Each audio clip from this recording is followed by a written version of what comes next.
Nós falamos um pouco no outro programa sobre, no início, a mitologia, os mitos, e como eles funcionam na nossa vida, como devemos vê-los, senti-los, recepcioná-los, o que é muito importante. Os mitos, eles nos proporcionam uma transformação da consciência, né? Se a gente se entregar, então, a esse mito, ao que ele nos propõe, se isso nos tocar, nós conseguiremos, então, transformar a consciência. E nós vivemos isso desde o momento que nós nascemos, né? Daqui a pouco nós vamos falar mais um pouquinho sobre isso. Pensar em mitologia,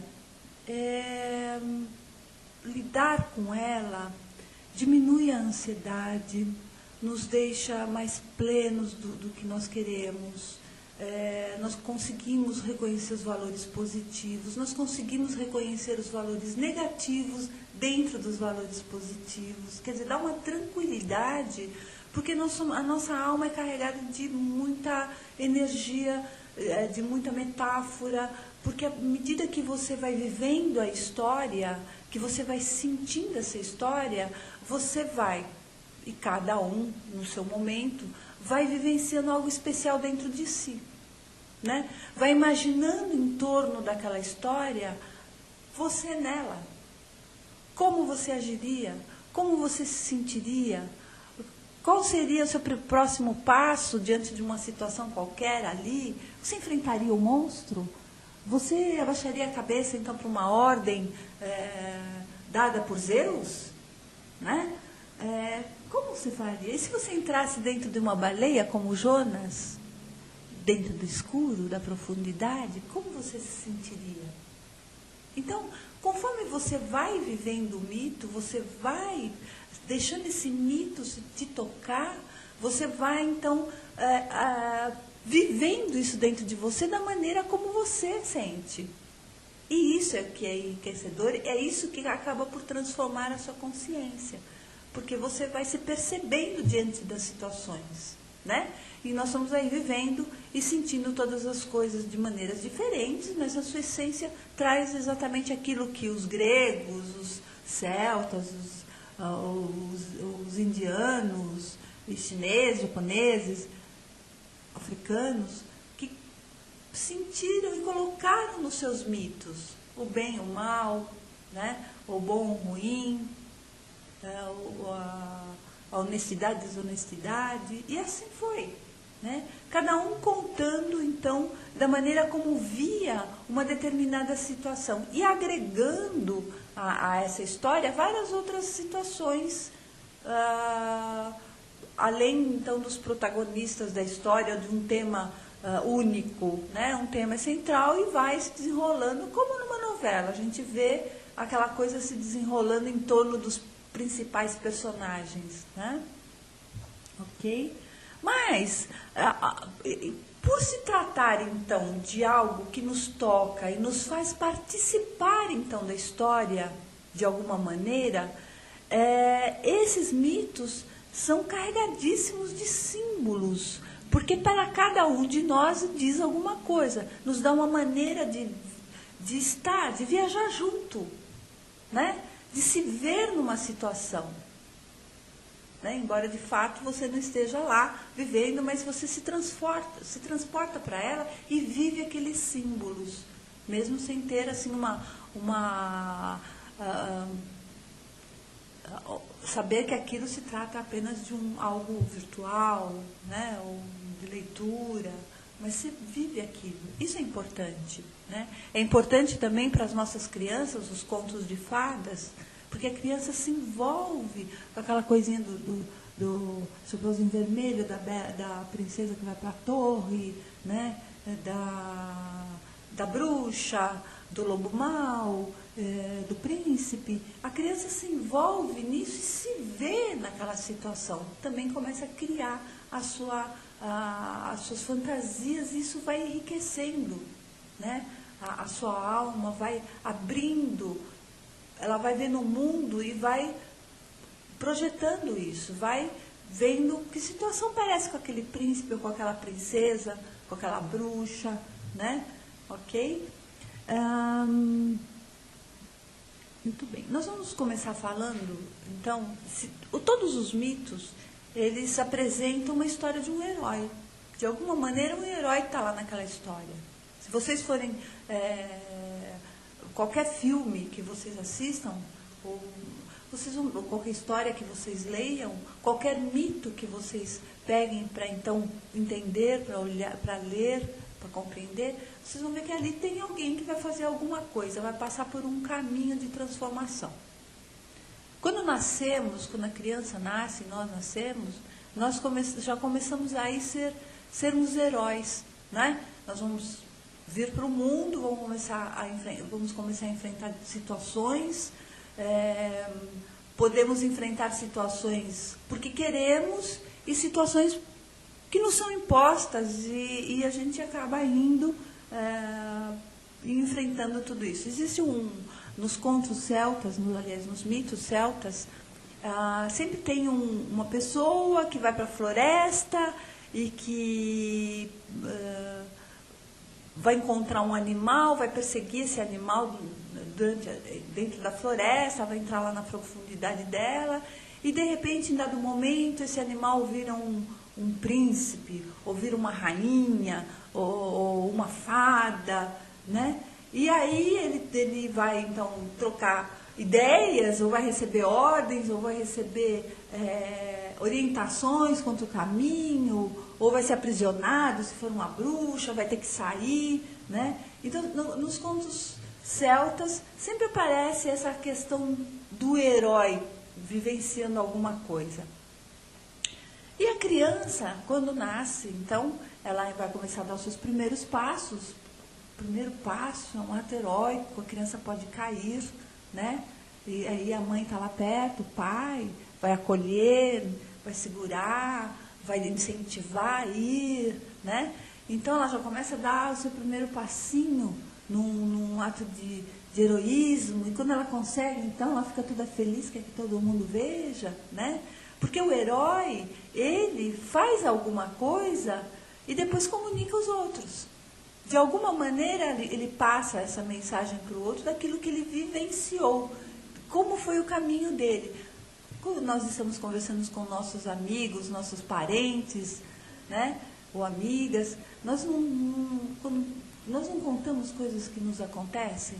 Puxa, eu fui em tal lugar, eu fiz isso, foi difícil, mas eu consegui resolver isso.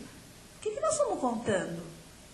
Algum ato heróico, né? Alguma coisa que estava difícil, mas eu consegui, eu venci, né?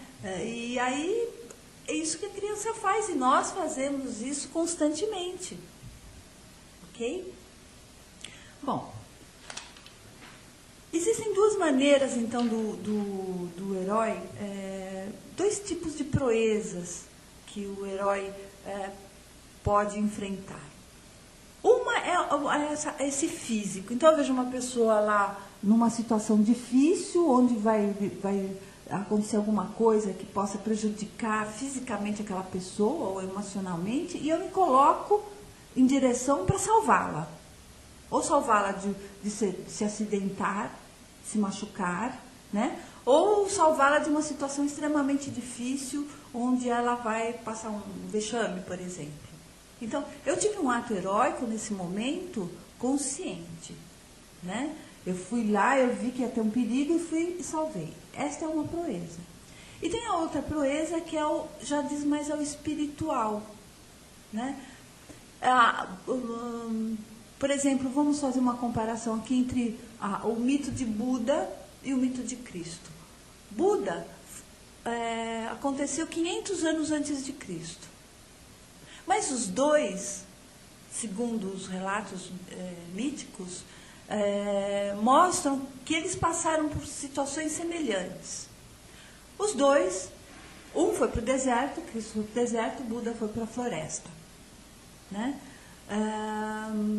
Os três passaram por 3 tentações. Cristo passou por a tentação econômica, vamos dizer assim. Transforma a pedra em pão para você matar sua fome. Ele disse não precisava fazer aquilo. A segunda foi política. vem aqui no alto da montanha, leva lá, o diabo leva o Cristo no alto da montanha e fala, olha lá as nações e veja que você pode dominá-las todas, você pode condená-las todas. Desculpa, condená-las. Você pode dominá-las, né? Você pode exercer seu poder sobre todas elas. E a espiritual, caia desse monte que Deus vem te salvar. E Buda também passou por 3 tentações, que é da cobiça, do medo e da questão social. Depois que eles passaram tudo isso e venceram, né, eles solicitaram pessoas para serem seus discípulos, para colocar para o mundo aquela consciência que eles tinham adquirido, propagar isso. Então, veja que o mito, ele se repete, um pouquinho diferente, com personagens diferentes, mas ele vai se repetindo e trazendo a mesma essência, né? O herói. Porque Cristo foi o herói ao estar no deserto, enfrentar o diabo e dizer não para ele. Dizer, não é por aí. E Buda também foi um herói ao enfrentar o ser que foi lá e deu as 3 tentações para ele também, opa, não é por aí, né? Então, nesse momento, eles vão adquirindo consciência. À medida que fala não é por aí, ou então sim, é por aí, eles vão adquirindo consciência. Eu posso ou não posso? Vai sabendo distinguir entre o mal e o bem, né? Mas sabe que existe mal e bem. Essa é a grande importância. Se você não pode ser somente bom e fazer de conta que o mal não existe. O mal existe. Mas quando você tem na sua frente os dois, você tem que saber fazer a relação dos dois. Né? O que é bom para você e o que é ruim. É uma questão de valorizar aquilo que você tem diante de si.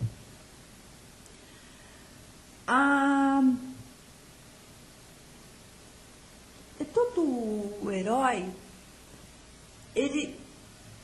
e nós somos assim, né? Podemos olhar para a nossa vida, então, e ver o que acontece conosco. Em quantas situações nós morremos e ressurgimos de uma maneira diferente, né? Quando casamos, por exemplo, nós acabamos de morrer para uma situação de solteira, né? E vamos viver uma vida a 2 e depois uma vida a 4, a 5, depende da quantidade de filhos que tem. E é uma outra situação. Então, não dá mais para ser a pessoa solteira que era antes, com toda a liberdade que tinha. Agora tem que ter uma troca com o companheiro, tem que pensar nos filhos. Então, você morre para uma situação e começa uma nova, você ressurge para uma outra. Psicologicamente, acontece a mesma coisa. Quando eu morro para uma situação que não me agrada mais, que me incomoda, eu ressurjo para uma coisa nova. É isso que a terapia acaba fazendo, né? Leva a pessoa, então, a sentir essa morte dessa situação anterior que tanto incomodava, para que ela ressurja, feliz, né? Entendendo, sabendo distinguir uma coisa da outra. E o mito do herói está aí, participando o tempo todo, está mostrando o tempo todo. E é uma tremenda transformação, porque nós passamos a vida toda morrendo, ressurgindo, o tempo todo, né? É como Cristo. Então, ele morre na cruz, passa por todo aquele sofrimento, né? Por toda aquela a dor, morre e na Páscoa ressurge para um outro momento, um momento iluminado, né? Quanto a gente não pode aprender com os mitos, se a gente for olhá-los e trazer isso para a gente pensar nisso, né? Muito bem. Por exemplo, eu posso, então, ser uma heroína porque quero. Eu vou salvar uma pessoa, estou vendo ela em dificuldade e vou salvar. Mas eu posso ser uma heroína por circunstâncias. Por exemplo, os rapazes de hoje em dia, de muito tempo, né, eles têm que ir para as Forças Armadas, por exemplo. Né? Muitos não querem ir, mas vão. E no momento que eles vão, eles colocam então aquela nova vestimenta, aquela farda, e mudam a sua atitude, já não são mais aqueles meninos, os adolescentes que a gente conhecia, eles mudam a sua forma de agir no mundo. Alguma coisa acontece dentro deles que vai fazer essa mudança, ok? E assim com várias outras coisas, casamento, nascimento, ok? A moralidade em tudo isso, a moralidade então em relação à questão do herói, é porque ele se sacrifica. Sacrificar é uma palavra que significa tornar-se sagrado, né? É humano que se torna divino, porque ele enfrenta, realiza e depois traz essa experiência para o mundo, para as pessoas com as quais ele vive, né? A pessoa, ela pode, muitas vezes as pessoas perguntam, mas escuta, como que eu posso transformar o mundo? Transformando a si mesma. Se as pessoas buscarem esse autoconhecimento, elas vão se modificar. E se modificando, elas olham para o mundo de uma maneira diferente e passam essa mensagem para o mundo no qual elas vivem. E isso vai se propagando. Então, o outro recebe, sente aquilo. Um pouco que pega, que assimila, passa para outro. E a coisa cresce, né? Então, muitas pessoas colocam como condição... eu tenho que mudar, eu tenho que entrar naquela comunidade, porque eu preciso mudar a maneira de pensar, porque aquilo está tudo errado. Né? Eu preciso mudar, quer dizer, eu estou pensando em termos de poder, e não de participação. Né? Será que eles querem mudar? E eu? Estou mudada o suficiente para entrar, participar e mostrar com aquilo que eu tenho, como eu sou, mostrar que existe algo diferente. Ok? Essa é uma participação heróica. Moisés, por exemplo, quando ele vai para o monte e recebe, então, as leis, e traz essas leis para o povo, ele é um herói. Maomé, que era um criador de camelos, né, tinha uma caravana de camelos, quando ele se retira e fica meditando, meditando, meditando, meditando, até que um momento ele recebe a mensagem, escreva. E aí, está aí o Alcorão. Né? Ele também foi um herói. Ele trouxe algo para o povo. Né? Um herói normalmente tem uma partida, uma realização e um regresso. Que é isso que eu falei agora há pouco. Então, eu parto para alguma coisa, para um novo movimento, um novo entendimento. Né? Eu realizo isso. Esse realizar está no externo, como está aqui dentro também. Né? E eu regresso, quer dizer, eu volto então ao meio que eu estou e de alguma maneira eu passo essa informação. Né? Ou em comportamento, ou em atitude, ou nas palavras, de alguma maneira eu posso passar isso. Né? Ok? Muito bem.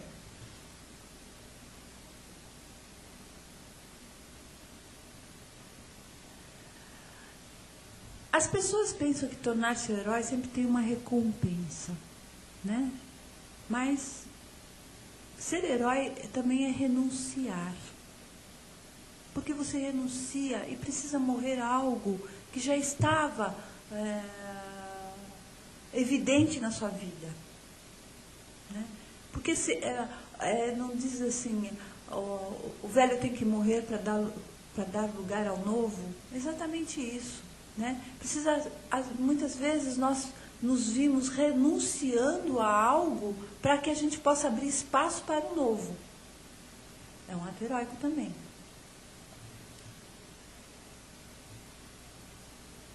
Por isso ele vai passar por muitos testes.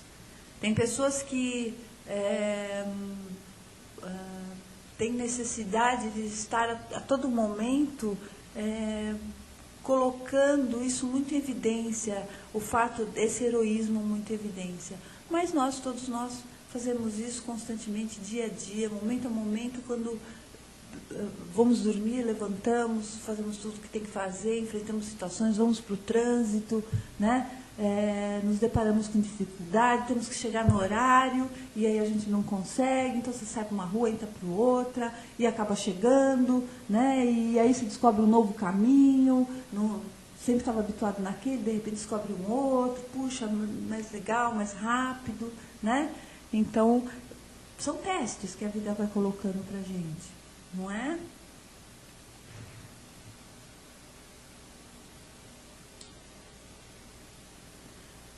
Mas, nós só vamos... Quando nos acontece algo mais assim... mais palpável, uma coisa assim com mais intensidade, uma coisa que você vai... Algo que você vai, por muito tempo, se lembrar. O fato de eu, por exemplo, pegar uma rua sempre e mudar para um outro caminho, maravilha. Aprendi um novo caminho, legal, tenho 2 opções agora, de repente eu posso não ir num lugar, numa rua, outra, tal. Isso passa, isso vira algo corriqueiro até. Mas, quando você passa por um movimento intenso de transformação, de grandes testes, de renúncias, de enfrentamentos, né?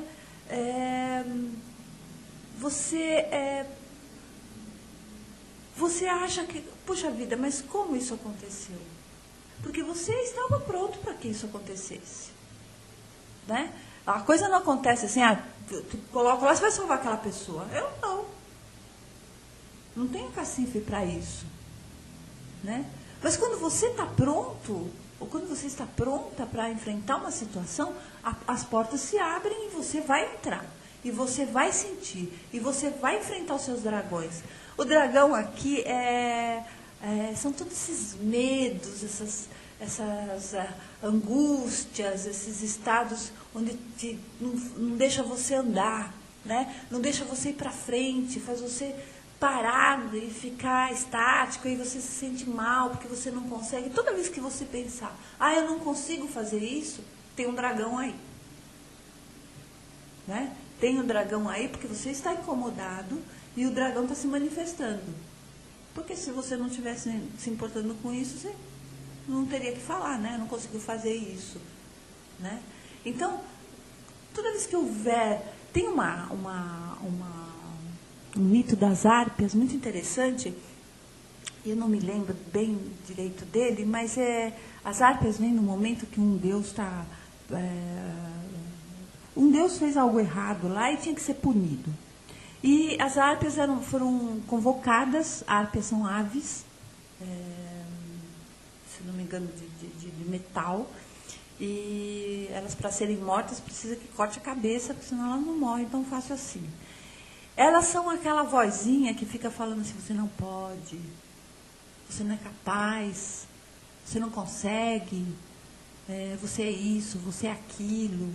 Né? Ela tenta te desmotivar. Né? Esse é um egozinho falando aí que, olha, você não é capaz. Não vai não, que isso vai custar muito. Então, esse também é um dragão, só que é na forma de uma ave, que é a Hárpia. Né? E vale a pena entender isso, que é o que a gente passa muitas vezes, em muitas situações. Não, eu tenho medo de falar em público, por exemplo. Por quê? Eu tenho voz, não é? Então, qual é esse dragão que está aí dizendo para você que você tem medo? Quem é essa Hárpia que está aí te incomodando? Né? Você tem cultura, você conhece as coisas, você é um ser vivente, você viveu, teve experiências, por que você tem medo de falar? Não é?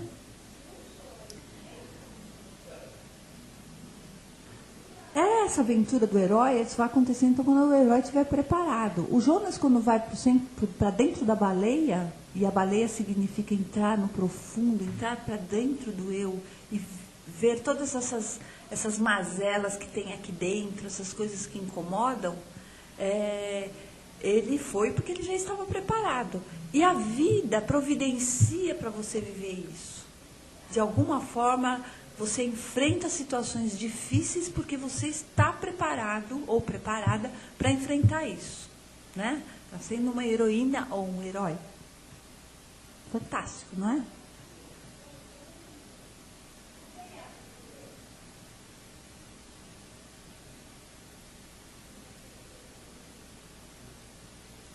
Muito bem.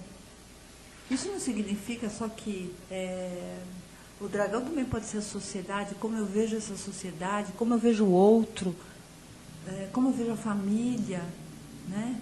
É uma energia, uma ligação que você faz e aí você se amarra e não vai para frente. Parece que tudo está te prendendo e você não se mexe. E a vida está aí dizendo, pode ir, vai que você consegue. E tem outro lado dizendo, não vai não, né? Qual que você vai escutar?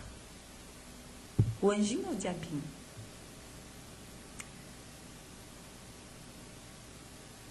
Porque buscar o que é a felicidade? Né? Muita gente pergunta, mas eu quero a felicidade, eu quero ser feliz, eu quero ser feliz, eu quero ser feliz. Maravilha. A felicidade é aquilo que te dá prazer, não importa o que seja. Pode ser sentir o aroma de uma flor.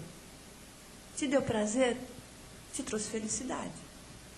Né? Te trouxe algo gostoso. Algo que te eleva. Né? Agora, se você tem sempre desprazer nas coisas que faz, onde é que está a felicidade? Não tem, né? Muito bem. E as pessoas, então, o herói sempre busca um lugar. Ele vai passar a vida inteira buscando um lugar. Então, o Buda vai buscar o Nirvana, Cristo vai buscar a paz. Né? O Nirvana aqui é a mente, é esse estado de espírito, onde você está na plenitude, você está em paz também, mas tem a mesma ligação com Cristo.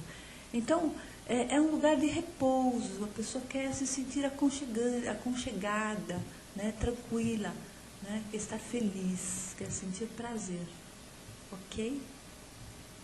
Muito bem. Então, agora eu dei uma pincelada aí no herói, e como nós vamos estar falando dos mitos, né, vamos ver, então, sempre tem um personagem que se destaca como herói, e nós todos somos também.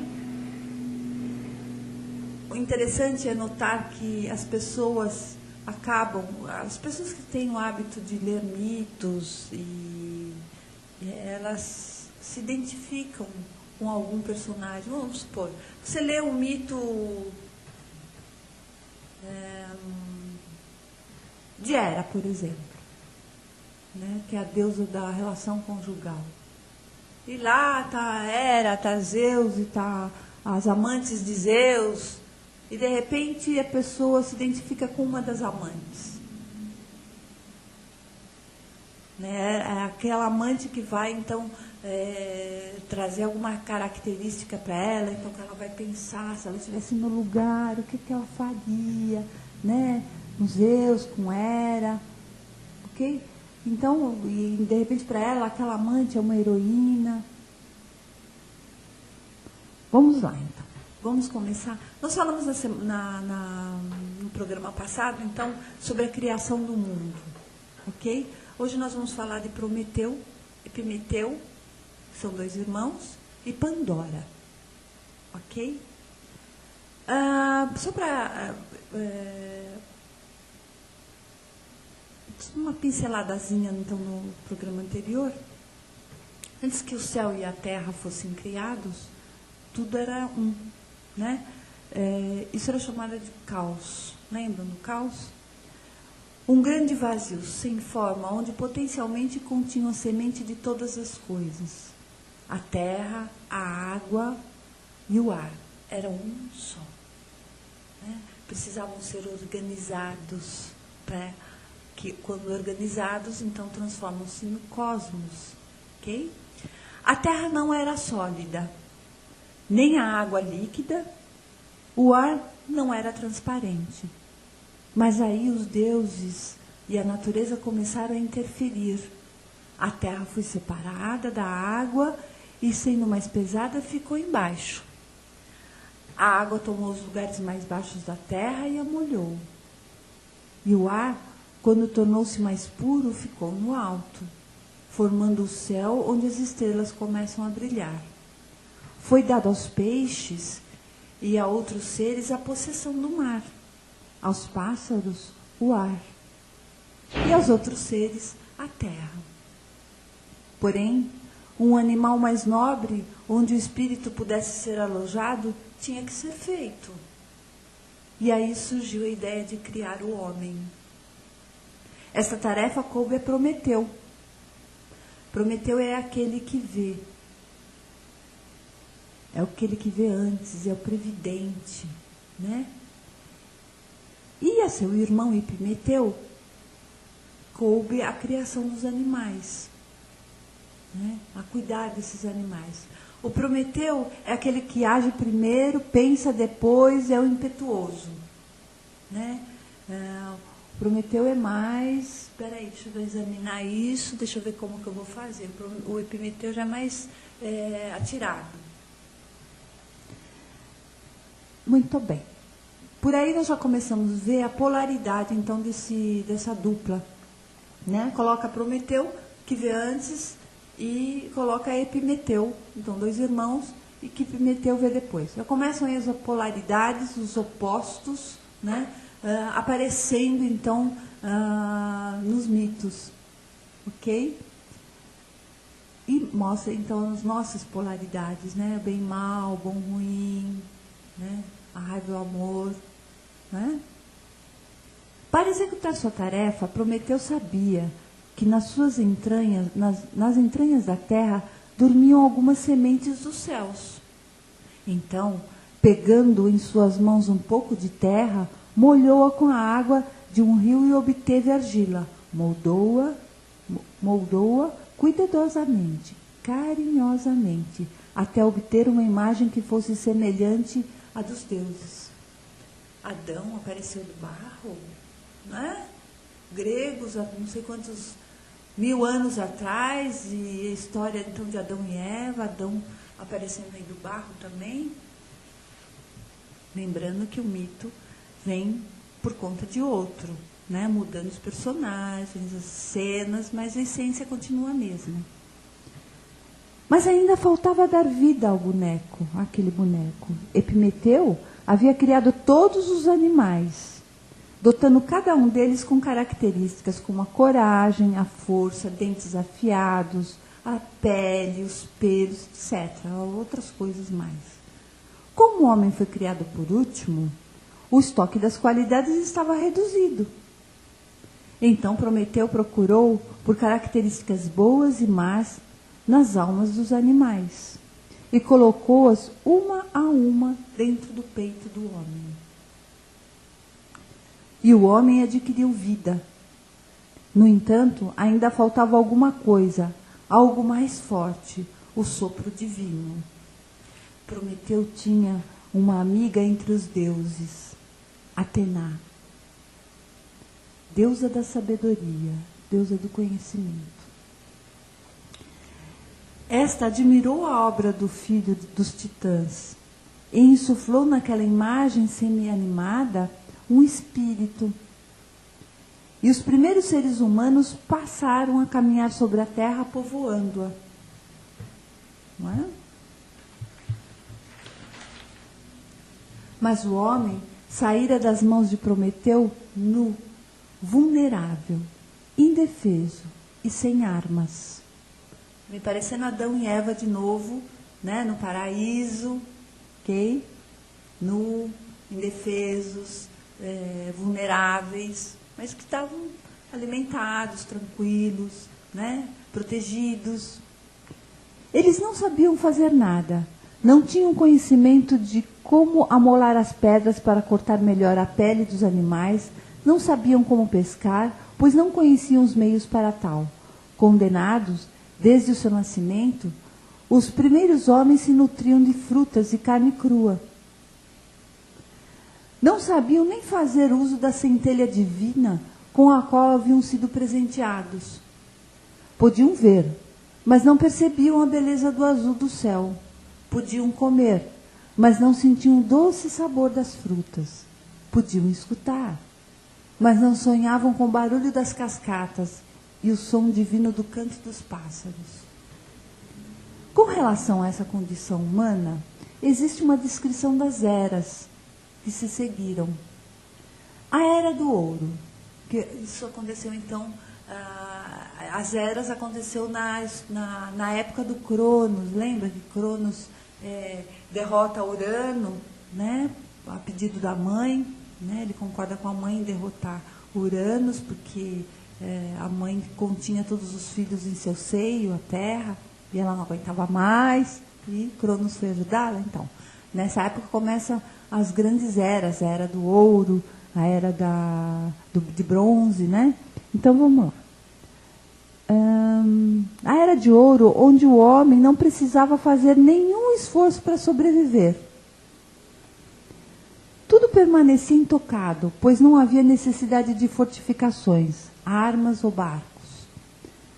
Uma era de inocência e felicidade, onde a verdade prevalecia e não havia nenhum juiz para ameaçar ou punir. Depois a Era de Prata, onde Zeus encurtou a primavera e assolou a terra com calor frio, criando as estações. As casas se tornaram necessárias. A terra deveria ser tratada para produzir frutos e a juventude eterna não existiria mais. Né? Com a Era de Bronze, os conflitos começaram. Depois veio a Era dos Heróis. Falamos de heróis agora há pouco. Nessa época, Astreia foi a última deusa a deixar a humanidade. Ela era a deusa da inocência e da pureza, que depois de deixar a Terra, foi colocada entre as estrelas na constelação de Virgem. A Virgem Temis, que é a justiça, era a mãe de Astreia. E por último, a Era de Ferro, onde as discórdias pioraram.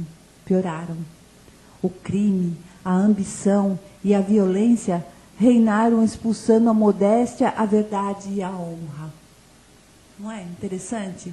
Então, comparem no mito grego, então ele começa aqui a relatar na história da criação ainda, nós estamos lá, né, falando como é que foi, como foram as eras na época de Cronos, onde estava vivendo então Prometeu e Epimeteu, né, ainda não tinha o ser humano, não tinha o homem ainda, cuja tarefa foi incumbida a Prometeu e os animais, a criação dos animais a Epimeteu. Veja como vai mudando, então, sai do paraíso e começa, então, o homem começa a ter necessidade, né, de se defender. Né? Nessa época cria-se o homem e ele começa a ter necessidade de se defender. Enquanto isso, na abóboda celeste reinava Zeus e todos os outros deuses. Zeus havia destronado seu pai Cronos, pondo fim a uma geração de deuses da qual Prometeu fazia parte. Zeus então voltou sua atenção para a recém-criada humanidade e dela exigia honras e sacrifícios, oferecendo em troca sua proteção. Então, Zeus queria que sacrifícios para... Então, você se sacrifica que eu te protejo. Né? É uma troca. Desde que Zeus e seus irmãos começaram a disputar o poder com a geração dos titãs, Prometeu, apesar de não ter participado desta guerra, era visto como inimigo e seus amigos mortais como uma ameaça constante. Nesse clima, nesse clima de disputas e desconfianças, mortais e imortais se encontraram em Mecone, que é na Grécia, para decidir as obrigações e direitos dos seres humanos. Espera aí, vamos botar ordem nessa bagunça aqui. Né? Um quer que sacrifica para poder proteger, tem discórdia, ficam brigando, vamos colocar ordem nisso. Né? Então, chamaram as pessoas, os deuses, vamos fazer uma conferência aqui, vamos resolver isso, vamos colocar quais são as obrigações e direitos do ser humano. Senão eles não vão saber mesmo o que eles têm que fazer. Prometeu intercedeu como legítimo advogado de suas criaturas e pediu aos deuses que não cobrassem muito por sua proteção. Né? Interessante aqui, né? A mãe coloca o filho no mundo e às vezes esse filho tem 40, 50 anos e a mãe ainda cobra desse filho pela proteção. Não é? Quantas pessoas vocês já viram por aí que é assim? Dá para fazer, dá para pensar sobre. Neste ponto, Prometeu teve a ideia de pôr à prova o poder e a clarividência de Zeus. Sacrificou um enorme e belo touro e dividiu-o em duas partes. Eu vou pegar Zeus agora, né? Eu vou ver até onde vai todo esse poder dele.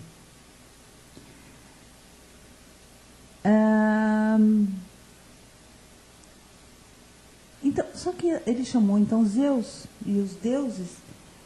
Antes, porém, em um dos montes, ele partiu esse belo touro e ele fez 2 montes com esse touro.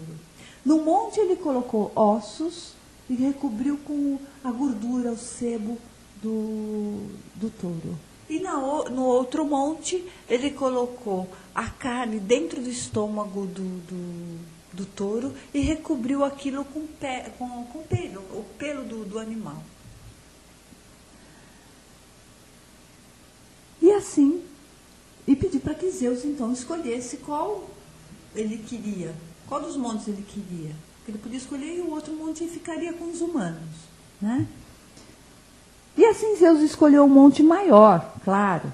Todo-poderoso, ele tem que escolher um monte maior, né?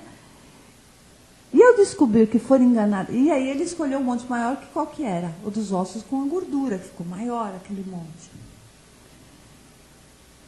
E ao descobrir que foram enganados por Prometeu, vinga-se dele, recusando aos homens o último dos dons para manterem-se vivos, o fogo.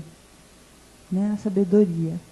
Simbolicamente, Deus privou o homem da luz na alma, da consciência. Espera aí, vocês vão ser tudo uns robozinhos. Não podem pensar, né? Voltam a ser inanimados.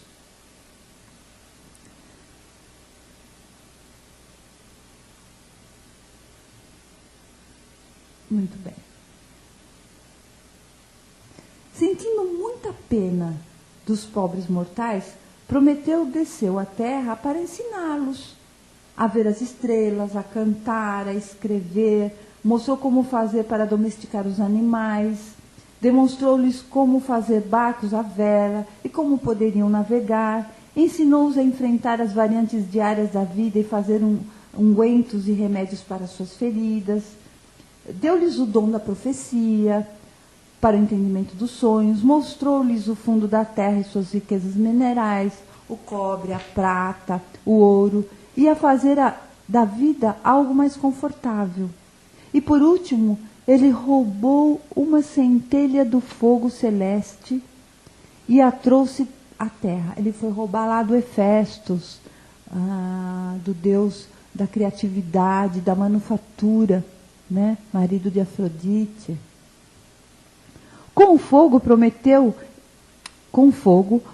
ensinou aos homens a arte de trabalhar os metais. Essa seria uma forma de reanimar a inteligência do homem, dando-lhes consciência e de proporcionar melhores condições de vida para poderem se defender com armas eficazes contra as feras e cultivar a terra com instrumentos adequados. Ok? Logo que a primeira semente do fogo do sol foi utilizada em fogueira, a humanidade passou a conhecer a felicidade e de viver melhor, de comer um alimento menos selvagem, de aquecer-se e receber luz. Veja quanto Prometeu foi fazendo aí, né? Ele quis, então, fazer da sua criação, que era o homem, algo que pudesse caminhar por suas próprias pernas, vamos dizer assim.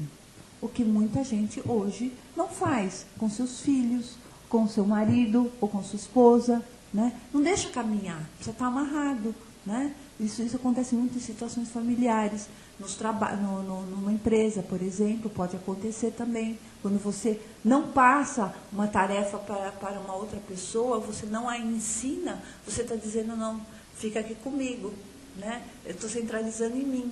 Não, eu não estou deixando a pessoa ir, né? Caminhar, se descobrir, ok?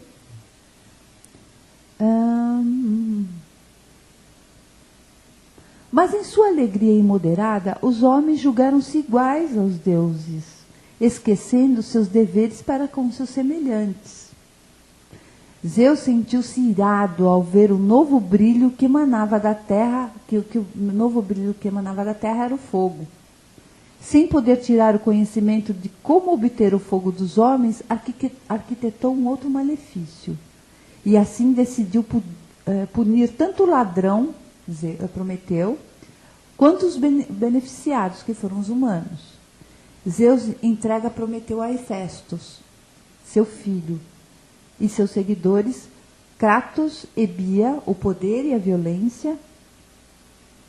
Bom, e estes levam então o Prometeu para o deserto, prendem-no com correntes inquebráveis a uma parede de um penhasco na montanha caucasiana. E Prometeu, preso à rocha, de pé, sem poder dormir, e incapaz de dobrar os joelhos, fatigados, tinha seu fígado, devorado diariamente por uma águia.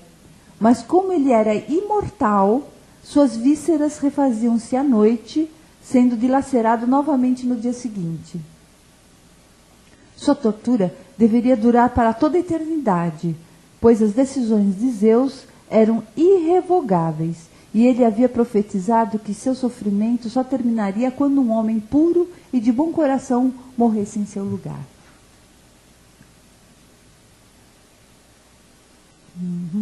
Você veja, fígado naquela época, hoje para nós, quando nós falamos em sentimento, falamos em coração.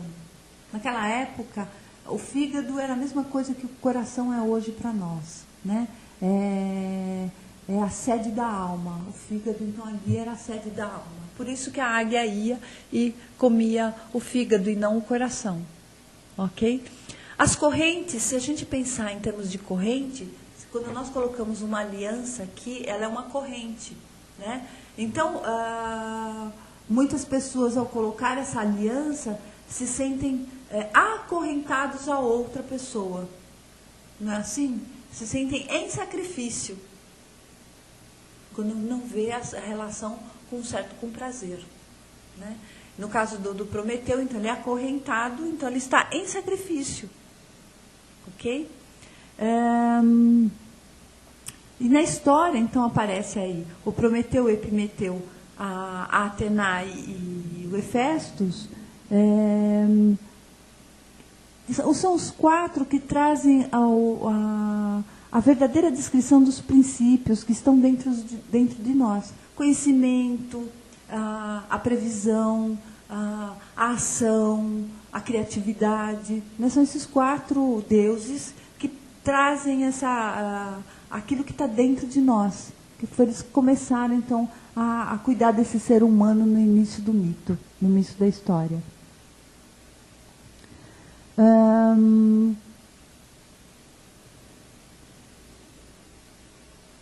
Se nós voltarmos lá atrás, então, nós podemos falar em Adão e Eva, quando eles comem o fruto que a serpente lhes oferece, vamos colocar assim, eles então são expulsos do paraíso também, né?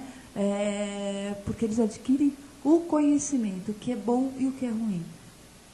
É a mesma coisa aqui. Quando Prometeu, então, traz a centelha divina para os humanos e começa a ensiná-los, dar-lhes conhecimento, eles saem do paraíso. Eles precisam sair do paraíso para poder ver o que é bom e o que é ruim, né? O que é mal e o que é bem.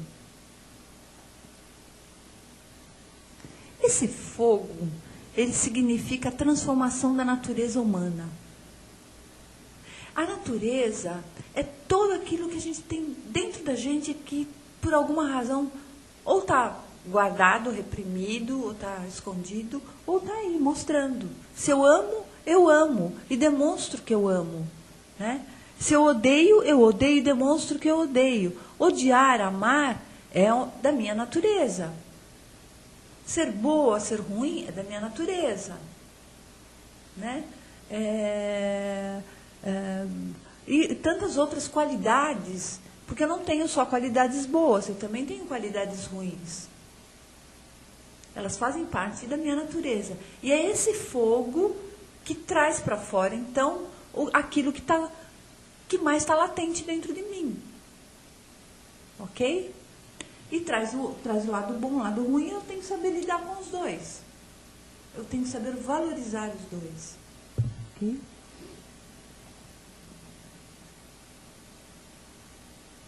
E esse fogo, então, ele leva para essa profundeza. Você ir para a profundidade significa você conhecer todos esses sentimentos que você tem lá dentro, que podem ser bons e que podem ser ruins, podem ser criativos, podem ter conhecimento, né? Como podem ser apáticos também. Ok? E o Prometeu aqui é um herói transgressor, né? Veja que ele faz a coisa e não quer nem saber o que vai acontecer. Depois de 30 mil anos de sofrimento, né, que ele fica lá 30 mil anos, Hércules passou por ali e viu o exato momento em que a ave divina, a águia, destroçava o fígado de Prometeu. Não pensou duas vezes e lançou sobre ela uma flecha veloz e mortal. Depois o libertou das pesadas correntes, libertou-o do sacrifício. Os dois seguiram viagem juntos, mas faltava cumprir com a exigência de Zeus. Quiron, um centauro, antes imortal, aceitou morrer por ele, pois ele havia sido envenenado por uma hidra e provavelmente iria morrer de qualquer jeito. Lembre-se que tinha que ser um ser de bom coração, né? Então o centauro se dispôs a morrer porque ele já ia morrer mesmo e ele tinha um bom coração. Mesmo assim, o Senhor dos Deuses obrigou Prometeu a usar um anel com uma pedra incrustada. Era uma pedra retirada do Cáucaso, onde esteve preso. Zeus poderia assim vangloriar-se, dizendo que seu inimigo continuava preso à montanha. Que é aquela história de que às vezes a pessoa põe uma aliança no dedo e se sente prisioneira e passa o resto da vida prisioneira com aquela aliança, né? Mesmo que ela não esteja mais ali. É um símbolo dessa situação toda. Muito bem. Então, nessa história, quando Zeus ele reage ali, ó, na hora que ele escolheu lá a parte ruim do touro, né? E então ele impinge um castigo para o Prometeu. Ele estava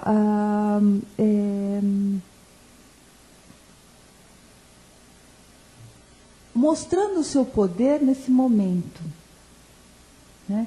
Porque ele foi afrontado por Prometeu, que também mostrou o seu poder, né? Um projetando no outro, assim como Jó e Yahvé. Quando Yahvé, através de Satanás, impinge todos os castigos e doenças, judia de Jó, e Jó se mantém firme numa posição, ele está mostrando para Yahvé que ele também tem tanto poder quanto Yahvé. E aqui também, né? Quando Prometeu o banco durão, ele também está mostrando o poder que ele tem em relação a toda aquela situação, porque ele tem tanto poder quanto, né? Então, mostrando o espelho, né? A sombra dos dois.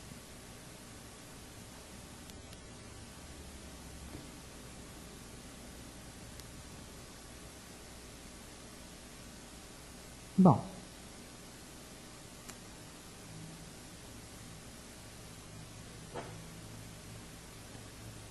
Então nós falamos do castigo de Prometeu, agora vamos pensar no castigo da humanidade, né? Até agora só falamos do Prometeu.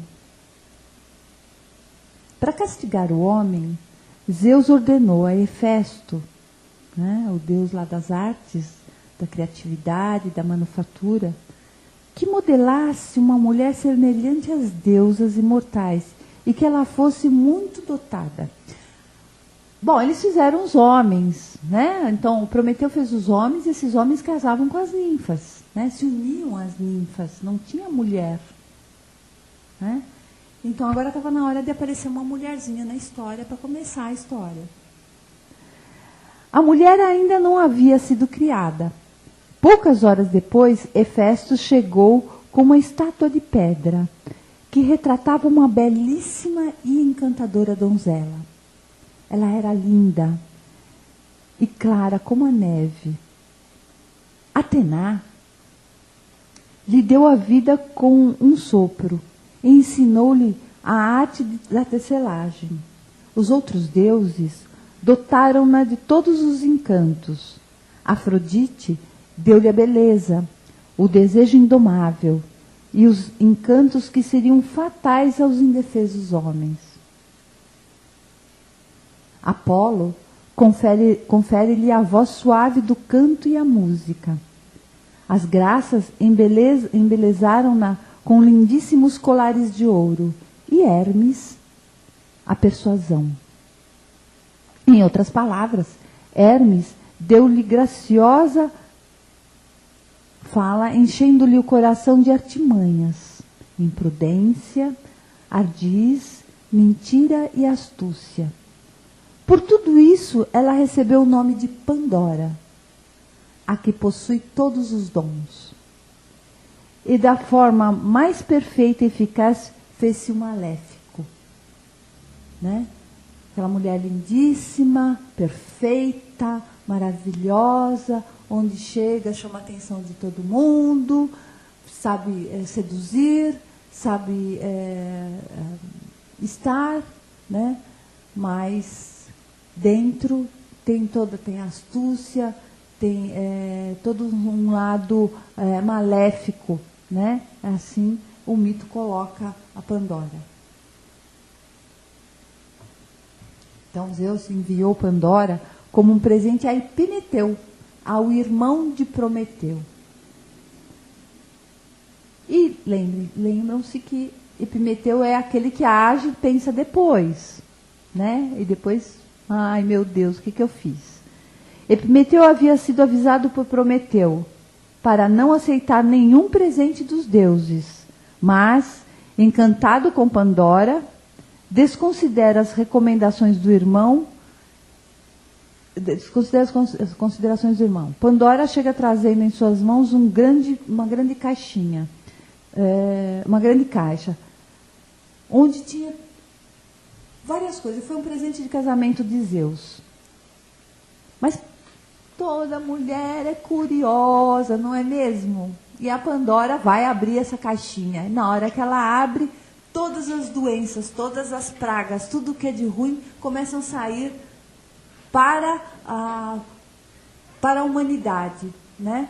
Tudo que foi ruim. E na hora que ela vê isso, ela fecha a caixinha. Quando ela fecha a caixinha, ficou lá dentro o quê? A esperança. Ok? Muitas vezes na nossa vida nós sofremos e sabemos que existe uma esperança, né? Procuramos essa esperança e ela ficou lá dentro da caixinha, precisa ser encontrada, precisa abrir essa caixinha para que a gente continue vivendo. Mas a esperança tem que ficar guardada, porque senão não existe herói, né? Se a esperança já tivesse solta, também tivesse sido solta no momento da caixinha, não precisaria de herói, porque sempre tudo teria esperança. Qualquer coisa errada atinge uma esperança, né? Precisa entrar no sofrimento, precisa passar por um monte de coisa, começar a ter sinais de melhoria para começar a ter esperança, para que a caixinha se abra. Bom, a Pandora, então, ela funciona como a ânima, ou seja, o lado feminino do homem. né? O lado onde vai colocar todo esse sentimento que ele traz dentro, né? Na psicologia junguiana é assim que a gente vê.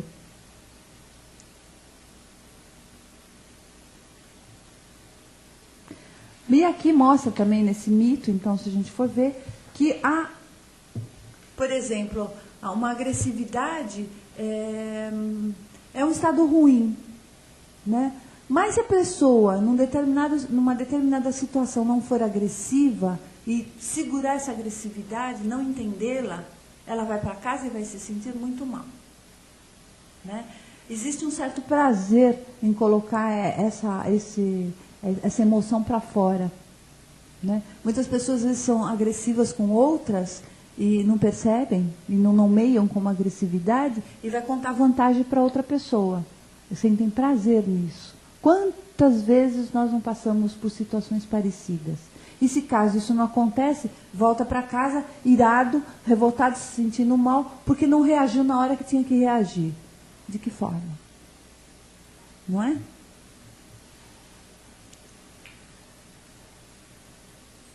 Ok. Então ficamos agora para o nosso outro encontro. Tá lá.